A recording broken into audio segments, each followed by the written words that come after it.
What's the one thing you wish you knew at 19? If I could talk to my 19-year-old self, I'd just say, hey, you know, you're gonna date just like a normal 20-something should be allowed to, but you're going to be a national lightning rod for slut shaming. Honestly, if you have to pick one priority, that's the fans. But in a business sense, it also just makes sense. I found that kind of a general rule is that if you do the right thing, a lot of times that pans out in a business sense. If you start out trying to do things in a business sense, a lot of times it falls flat on its face. But I feel like if you start out with the right intentions and you want to do the right thing, that usually works out. Spoke to Bill Werde, editorial director of Billboard. Maybe if she looked different, like let's say she wasn't young and cute, I think people would be talking about her as a great songwriter. So you think that the persona and the fan base and all that almost diminishes? Yeah, I definitely think it does. You know, I think that it's hard for critics to look at an arena full of screaming 12-year-old girls and say, this is really credible songwriting. But you say it. Oh, absolutely. Yeah, no doubt. Like a major corporation. Taylor Swift is a major corporation. And who's at the helm?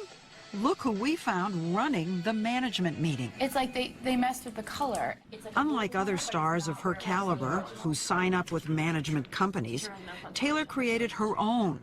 As CEO, she manages herself. It's fine because it's subtle. Taylor's success is based on her close relationship with her fans. They're called Swifties. They see themselves in her, and she sees herself in them. Your fans feel so personal about you. I mean, you're the only one I know who invites people back into your house. Do you still do that? Yeah. I decided that I wanted to play this entire album for the fans long before it came out. I wanted it to be like this little secret society gatherings in living rooms, and so I decided to have them in my houses. We had 89 fans waiting in the living room. I'm about to play them the entire 1989 record. Hey, guys!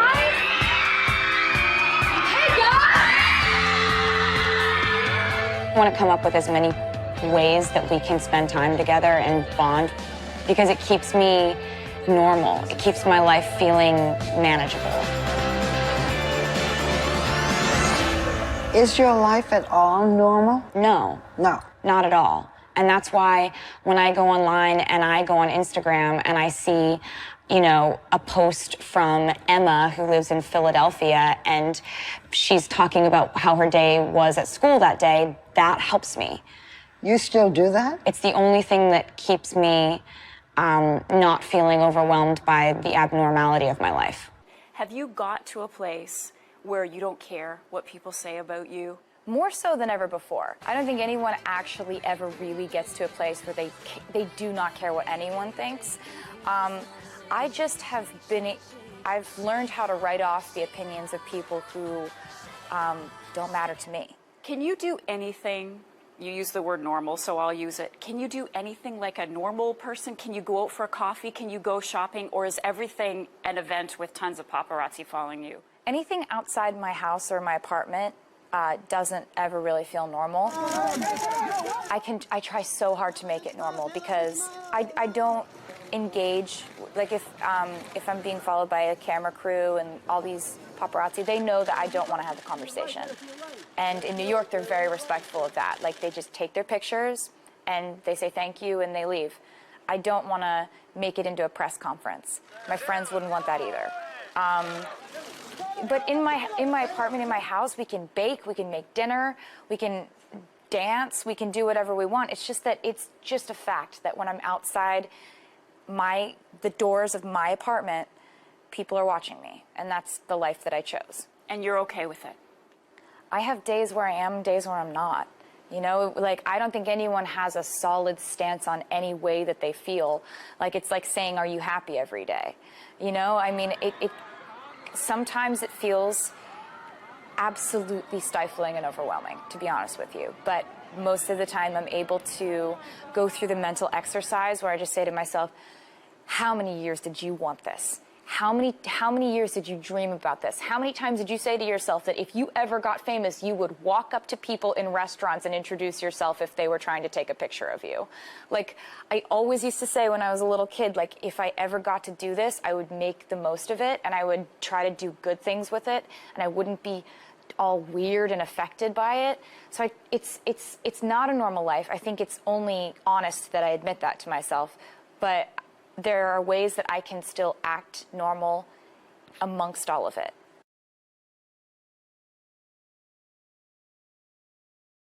Taylor Swift. She's such a great She's ridiculous songwriter, talent. right? And a great talent. But how were you able to... She's a savant, I think. I mean, it goes beyond talented. She's a savant.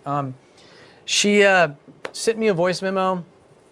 We did 2 songs. We did Welcome to New York, which was track 1, and then we did oh my God, no places. I'm forgetting the name of the other song. Something in the places. Something places. Her fans are gonna kill me for this. It's like track 10, I think it was.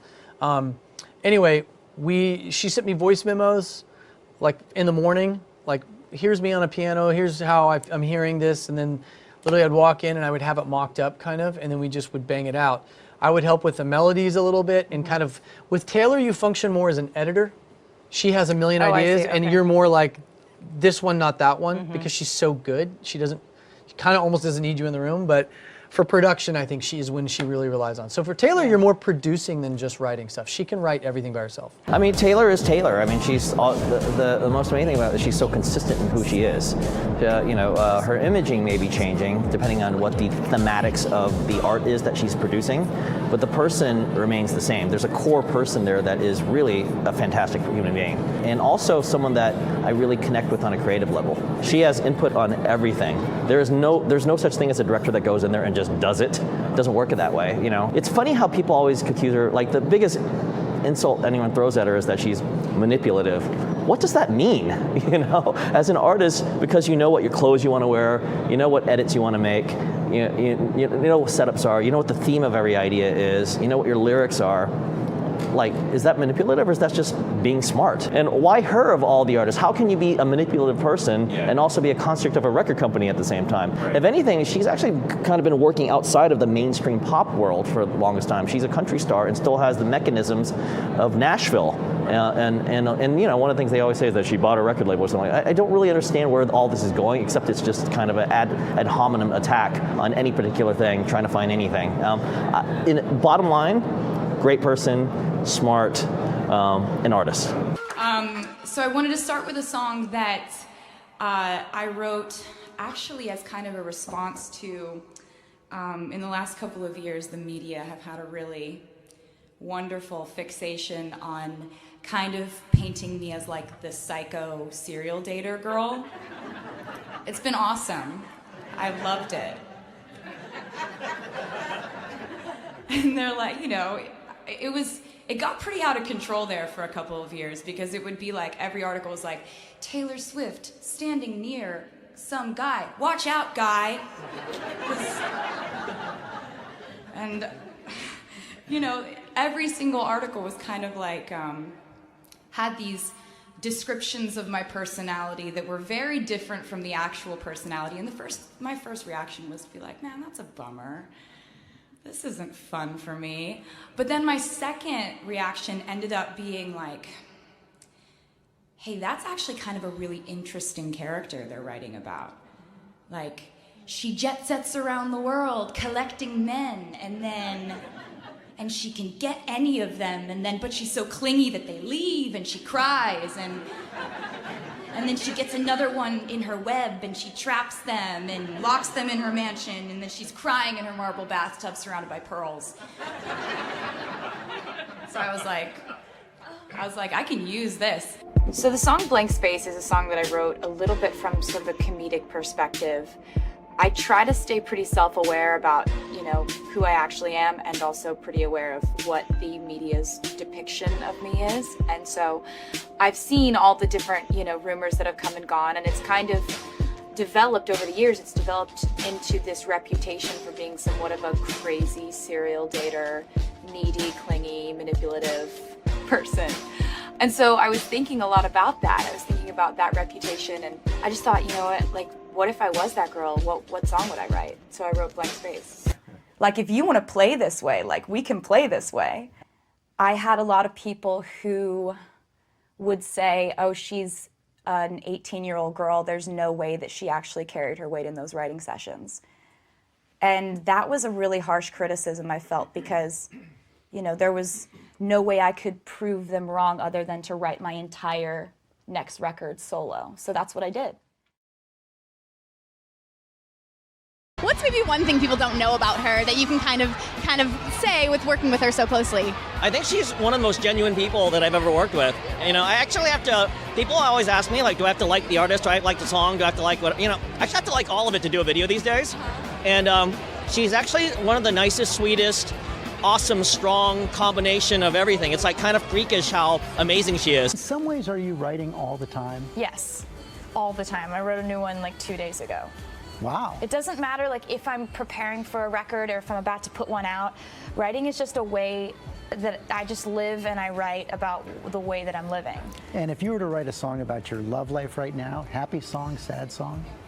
I don't really talk about my love life. I kind of sing about it a lot because I really think that it sounds more poetic and romantic with music behind it. And it's more true to you in that way.